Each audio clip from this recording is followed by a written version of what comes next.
with my homeboy, you know what I'm saying? Nut the Kid, aka Kid, you know what I'm saying? It's a big day for him. It's in front of your mom, right? Yeah, in front of my mom. I mean, I'm talking to my mom. You hear? Yeah, you know what I mean? You know, I'm in the car because I feel it coming. It's like, you know, I felt it coming. The week before that, you know what I'm saying? The same tried to run down on me by my mama's house. And the neighbors had called. Like, yo, they got some, you know what I'm saying? They were trying to, you know, run down on your son, whatever this is. The top my own right wrap, pull it down from my homie in a nightcap. I keep a secret, but nobody know it. Before he became 50 Cent's most trusted soldier, Kid lived through betrayal, blood, and rebirth. A story that sounds like a movie, but every frame of it is real. Feel me? All praise to the big dog. You know what I'm saying? 50, you feel me? He once stood right beside Lil Wayne, the youngest voice pushing the sound of Young Money into a new era. Kid was supposed to be next up, the chosen one. But fame brings noise. And behind the lights came silence, distance, and misunderstandings that cut deeper than bullets. Before he knew it, the studio doors were closed, and the circle that once cheered him on went quiet. They say Wayne discovered you. You was on the streets. It was more of like my big homie from around my way, you know what I'm saying? He went to school with most of the people that Wayne was around every day. He went to school with them, so he knew them. And he pulled up in front of my door. I'm like, come on, you ready? I'm like, yeah. Then came that night. The night 6 bullets ripped through his body right in front of his mother's house. 6 shots that could have ended everything. But Kid didn't fall. He rose, scarred but breathing, determined to write a new story. Just looking under the car, all I can see is his feet. You know what I'm saying? He's still shooting. You know what I'm saying? Yeah, man, for real, man. Got like 36 times. Because every legend's born from the fire. And for Kid, real name Curtis Stewart, this was the spark that lit the fuse. Before the fame, before G-Unit, he was Nut the Kid, a name that echoed through the rough corners of New Orleans' 9th Ward. Down there, struggle wasn't just part of life, it was life. Loyalty came at a cost, and betrayal, that was the tuition you paid to survive. He could still wear a smile before the fame, before the cameras, before the deals. Back when he was just Nut the Kid, a young hustler trying to turn struggle into story. In the 9th Ward, dreams didn't come easy. You had to fight for every inch of light. He wasn't chasing clout. He was chasing survival, turning pain into purpose one verse at a time. There was also a time in your career where you were going under the name Nut the Kid? Yeah, Nut the Kid. I was Nut the Kid, Peanut Flame. You know what I'm saying? Kid once called himself a poverty poet, and it couldn't be more real. Every line he spit came straight from his reality, stories soaked in pain, loss, and truth. His rhymes weren't fairy tales, they were testimony. In his world, a beat and a microphone were the only lifelines, the only way to transform struggle into something that sounded like hope. Poverty poet. I spit my life, I just quoted. Finally kick the door in. Wait, let me look before I go in. You'll do the same thing if that was your kid. Then came the break that changed everything. He was only 15, still just a kid from the block, but his hunger spoke louder than any cosign. He wasn't looking for fame, he was looking for respect. One afternoon, while spitting bars with his crew on the corner, fate showed up wearing dreadlocks. Lil Wayne himself. It wasn't no industry setup, no scheduled audition. A neighborhood OG from Kid's block made the introduction, and Wayne was curious. He wanted to see if this kid could really rap. They say Wayne discovered you. You was on the streets. It was more of like my big homie from around my way, you know what I'm saying? He went to school with most of the people that Wayne was around every day. He went to school with them, so he knew them. And he pulled up in front of my door. I'm like, come on, you ready? I'm like, yeah. Kid didn't even make it past 4 bars before Wayne lost his mind, jumping up, hyped, shouting that he'd found something special.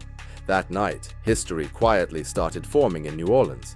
The birth of Scarred Up, a raw, fearless crew of young rappers ready to prove the South wasn't just part of hip-hop, it was hip-hop. Do you remember what the name of the song in reference is? It was probably like Squad Up 3. You know what I mean? Like around Squad 3. The lineup was stacked. Lil Wayne, Kid, back then known as Nut Da Kid, Gouda, T-Streets, and a few more hungry voices chasing the dream. Between 2002 and 2003, they dropped 7 raw mixtapes, the legendary SQ series, a sound so gritty and influential it became the blueprint for what would later grow into Young Money's DNA. Kid. Kid was there from day one, in the same room when the Young Money name was first spoken into existence. He wasn't just a feature, he was part of the foundation, one of the first bricks in a movement that was about to change Southern rap forever. But when fame comes knocking, not everyone gets a seat at the table. By 2004, the dream started cracking. Wayne's star was rising fast. The Carter era was taking off. And suddenly, the rest of Scott Up found themselves fading into the background, watching the spotlight shrink until there was barely any light left to stand in. Kid. Kid remembers that shift vividly. The calls slowed down, the invites got fewer, and the recognition faded. But he kept grinding. Then came 2008, Mrs. Officer, a platinum single, Billboard charts, radio rotation, the perfect setup for his comeback. That was supposed to be his moment, his reintroduction to the world. But when the video dropped, something was off. His voice was there, but his face wasn't. He later explained how the timing couldn't have been worse. A hurricane had hit New Orleans, and while the industry was shooting music videos, Kid was in Atlanta, using his very first publishing check to bring his stranded family back home. He missed the cameras, but not the moment, because for him, loyalty came before limelight. Still, when that video dropped without him, the world didn't see the man behind the bars. Just like that, the moment that could have changed everything slipped away, not from failure, but from doing the right thing at the wrong time. No call, no explanation, just silence. Kid didn't label it beef. He called it principle. When loyalty cracks, you don't chase clout. You stand on your morals, even if it costs you everything. That's exactly what he did. He walked away from the Young Money circle and went back home. Back to the grind that raised him. The same streets that taught him survival before music ever paid a bill. But that return? It wasn't peaceful. It was a gamble with fate. Because in New Orleans, the streets don't hand out sympathy. When you fall off, they don't miss you. They test you. And Kid was about to learn that lesson the hardest way possible. Just days after crossing paths with a man who'd soon change his destiny forever, he'd come face to face with death itself. When Kid walked away from Young Money, he didn't walk into calm. He walked straight back into the fire. The Ninth Ward wasn't waiting with open arms. It was waiting with open eyes. Everyone knew his name, his story, his comeback. In a city that small, fame doesn't fade. It follows you, and sometimes it haunts you. You can't disappear in those blocks, not even if you try. By June 2011, Kid was on the grind again, refocused, determined to rebuild what he'd lost. He was finding his footing, mapping his next move, ready to push forward again. But fate? Fate already had a plan. The streets were watching, and destiny was loading in the shadows, waiting for the right night to strike. Just 4 days before everything went dark, Kid met 50 Cent for the very first time. A meeting that felt like pure destiny. The energy was real. The vibe was mutual. Real recognizes real, and they both saw something in each other that night. Kid left that moment feeling like his life was finally shifting toward purpose again. But back in New Orleans, word travels faster than bullets. People heard he was home, and envy started moving quicker than opportunity ever could. Same path of destruction. Bumming, starving, stomach talk. It all went down right outside his mother's house, the same place that was supposed to mean safety. Kid had just dropped her off after leaving his daughter's birthday party, a moment meant for smiles, not sorrow. He'd put his guns away that day, wanting one peaceful moment with family, one day to feel normal again. But that small act of peace nearly cost him his life. As he sat in his car, 2 masked men stepped out from the shadows.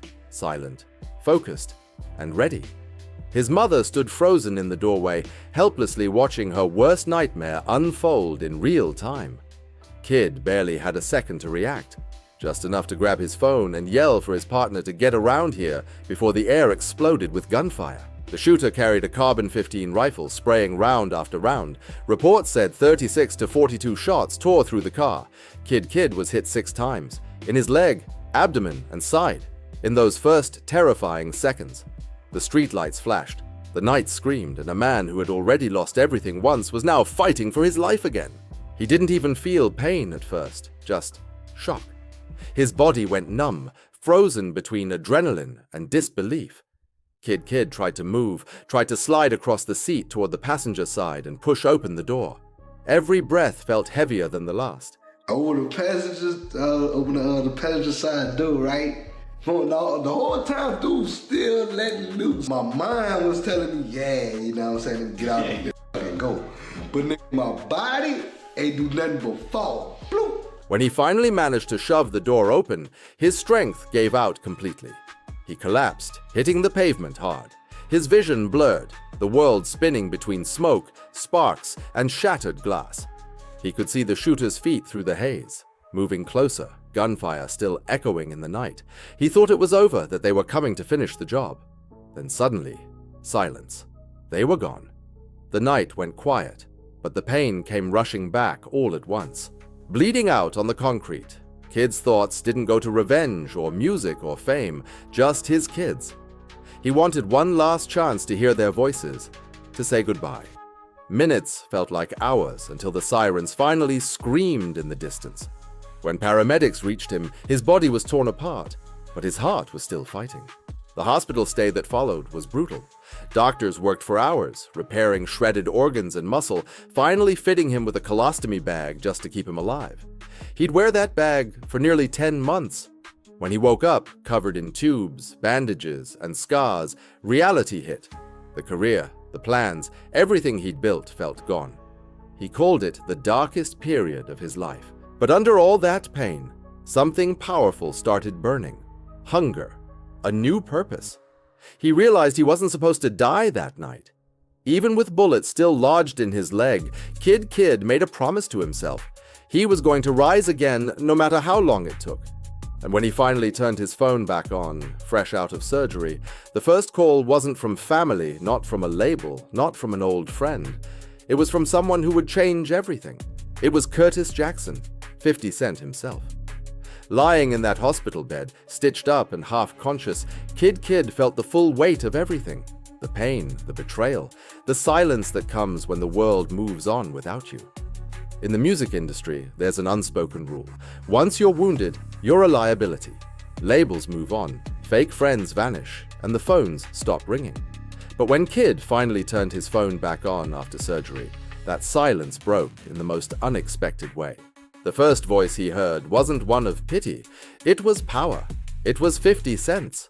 And when 50 spoke, Kid knew this wasn't sympathy, it was recognition.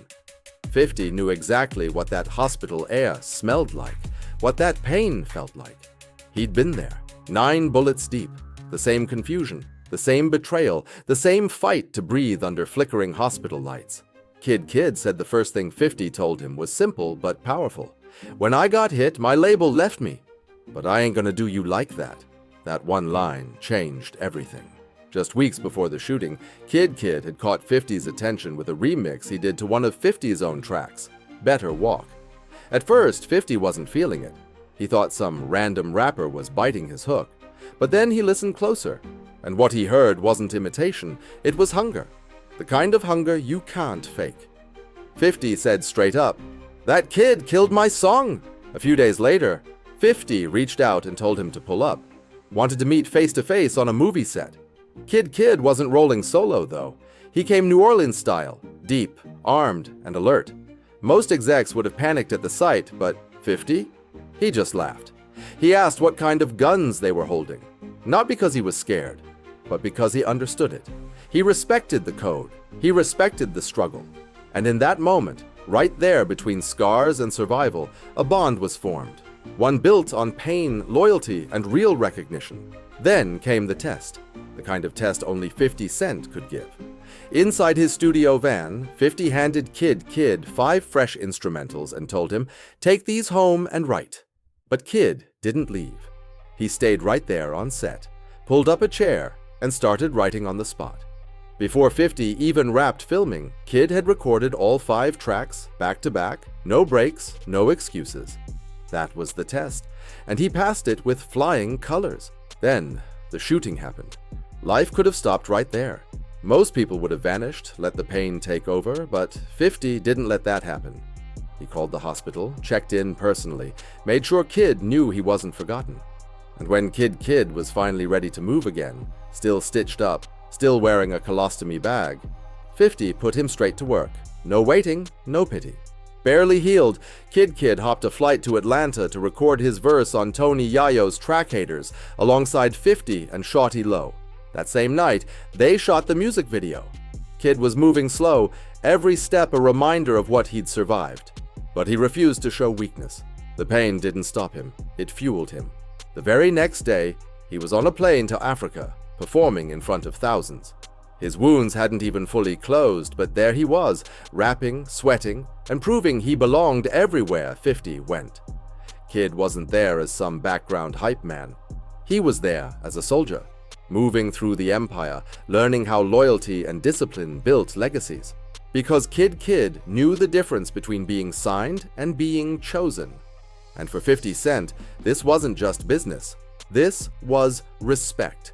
Kid wasn't another rapper chasing a hit. He was living proof that loyalty can't be bought. It's earned in blood, in scars, and in second chances. By July 2011, Kid was officially signed to G-Unit Records, but the paperwork was only part of the story. What he really joined was something deeper, a brotherhood forged in survival. By 2014, Kid had healed. Physically, mentally, and musically. Every scar had hardened into a reminder of loyalty. Each pain turned into proof of strength. And when 50 Cent called for a G-Unit reunion at Hot 97's Summer Jam, Kid was right there, shoulder to shoulder with Lloyd Banks, Tony Yayo, Young Buck, and 50 himself. He wasn't the rookie anymore. He wasn't the kid from the block chasing recognition. He was the new blood, the one keeping the empire alive, living, breathing evidence that real loyalty doesn't fade. It only gets stronger. Still, Kid knew what was coming. The whispers, the comparisons, the internet talk, all of it. Fans started asking, where's Buck? Where's Banks? But Kid never came to replace anyone. He came to add weight, to hold the line, to show that G-Unit still had soldiers ready to fight and bleed for the brand. The chemistry clicked instantly. By August 2014, the crew dropped The Beauty of Independence EP, 6 tracks of pure, raw hunger. It sounded like the old G-Unit everyone missed, but sharper, hungrier, and more dangerous. Critics praised the comeback. Banks' lyricism, Buck's energy, and 50's dominance, but it was Kid who brought the spark from the ground level, that I've been shot and still show up to work kind of hunger that couldn't be faked. Just a few months later, in March 2015, they followed up with The Beast is G-Unit, with Kid front and center on tracks like Chase the Paper. He wasn't the new guy anymore. He'd earned his stripes, his mic time, and his respect. Every verse sounded like survival. No more rookie introductions. He was family now. Then came the moment that flipped his career upside down, the XXL freshman class of 2015. That cover was the moment for every rising star in hip-hop. And suddenly, Kid's face was right there on it. The internet lost its mind. How's the dude from Mrs. Officer, a freshman in 2015, they said. The backlash came quick, but XXL had the receipts. Kid didn't sneak his way in, he earned it. They revealed he was voted in as the people's choice, winning over 240,000 fan votes from 139 countries. It wasn't label politics or industry favors. It was the fans, the people who saw his grind and said, he deserves this. And XXL stood by it. They said Kid earned his spot because despite his years in the game, he had never released a solo album. This was his rebirth, the official stamp on his second life in hip-hop. But when the light gets brighter, the shadows grow too. Hours before performing at the XXL freshman concert in New York City, Kid's world flipped again.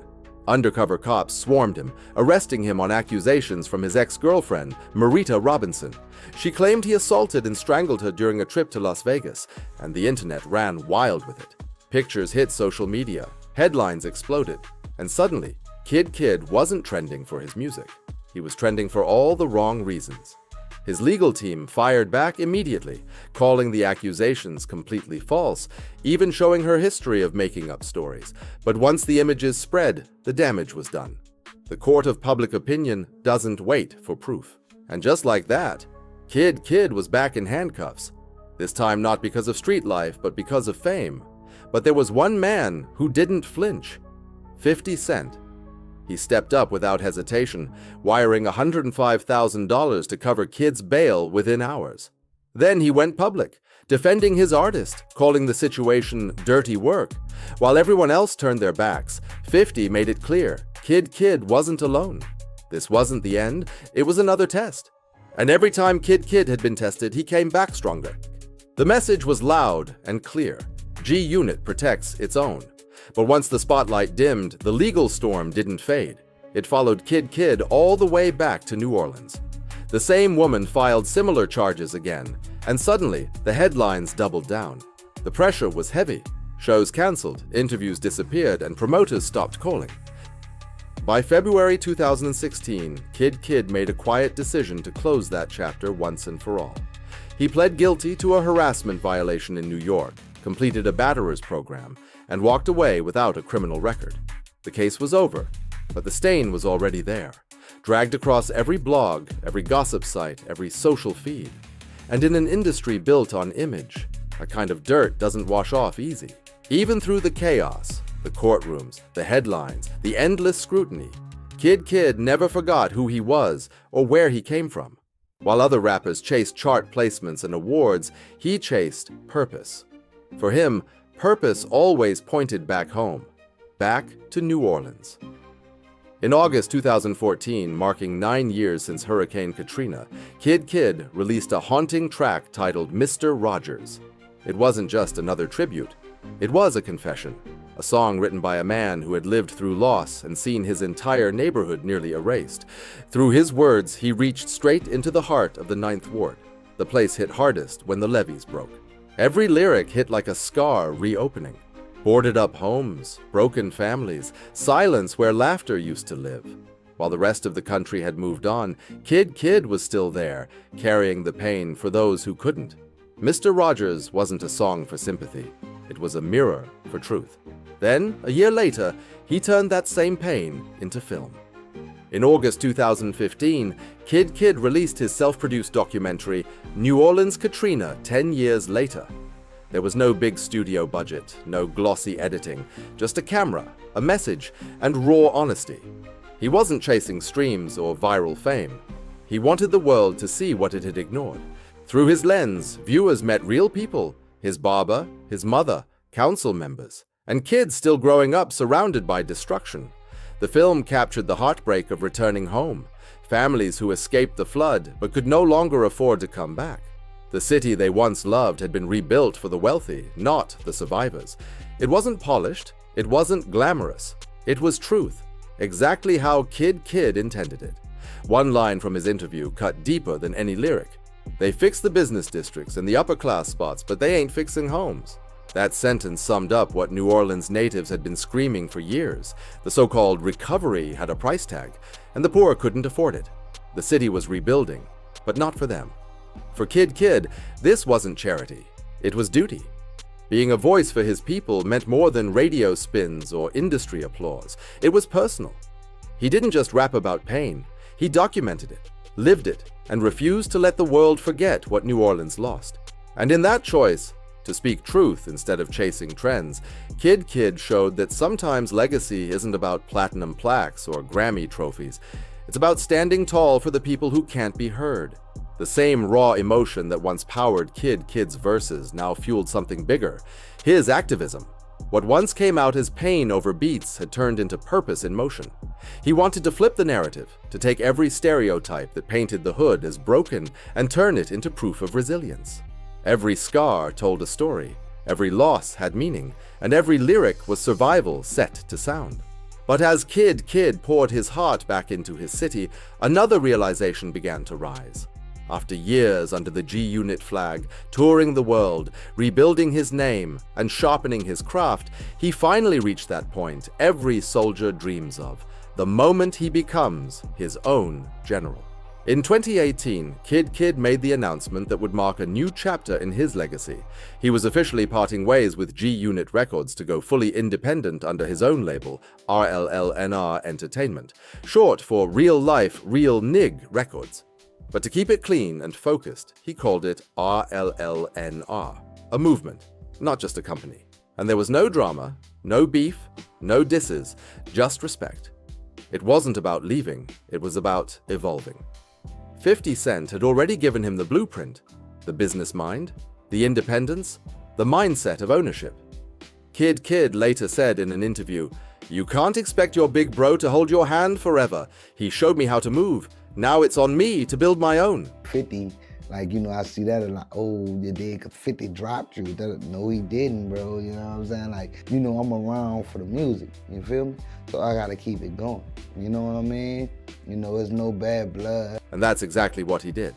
Under RLLNR, Kid dropped projects like the Unquestionable EP and Alien Air Volume 1 mixtape, both released in 2018 and both carrying the heartbeat of a man who finally owned his music, his image, and his message. You could hear the difference.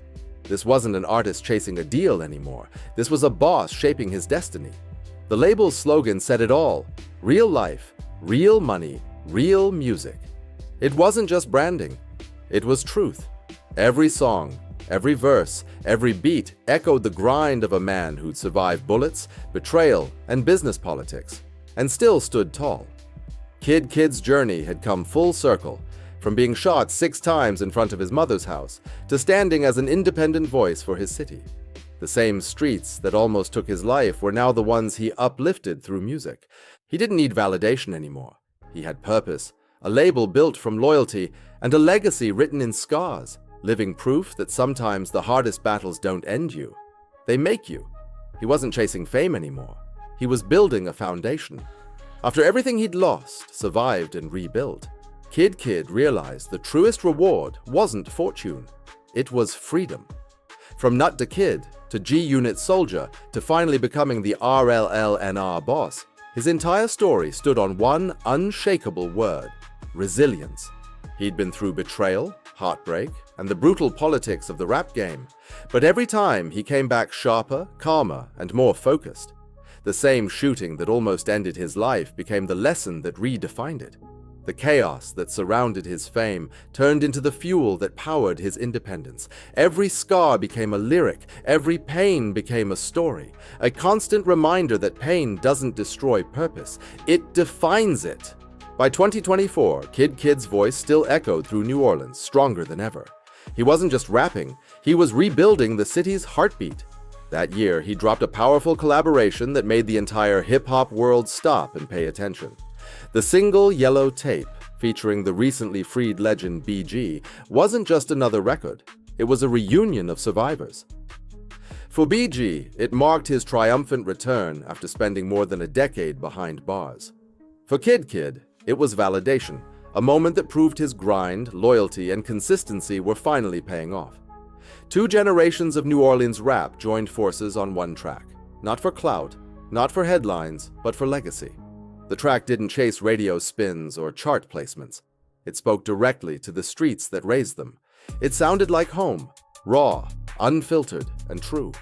Both artists made it clear, we're not chasing trends, we're telling the truth. And that's what made it powerful. Because behind the microphone, Kid's real legacy has always been something quieter, something deeper. It's in how he carried New Orleans on his back when the city was forgotten. It's in how he kept pushing through betrayal, bullets, and bad headlines without losing his character.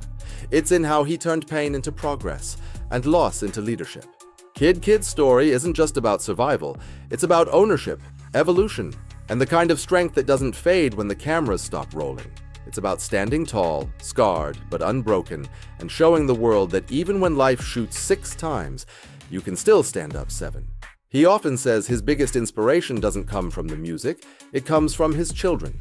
They're the heartbeat behind every move, the reason he thinks before he reacts, the reminder that every decision now builds something bigger than himself. He once said in an interview, "My kids remind me I can't crash out, I gotta show them what the building looks like." And right there, in that one line, you can hear his entire evolution. The man who once moved off survival now moves off strategy. The same kid who once fought to escape the block is now teaching his own kids what it means to build something that lasts. Kid's journey reads like a movie. Discovery under Lil Wayne, the trauma of being shot 6 times in front of his mother, and the hard-earned mentorship of 50 Cent, who showed him the power of ownership. Through it all, Kid never lost the core principle that got him out of the 9th Ward in the first place. You gotta make something out of nothing. And that's exactly what he did. From flooded streets to international stages, from the silence of near death to the noise of rebirth, from almost dying to living free. Now, under his own label RLLNR Entertainment, Kid isn't chasing superstardom. He's building legacy.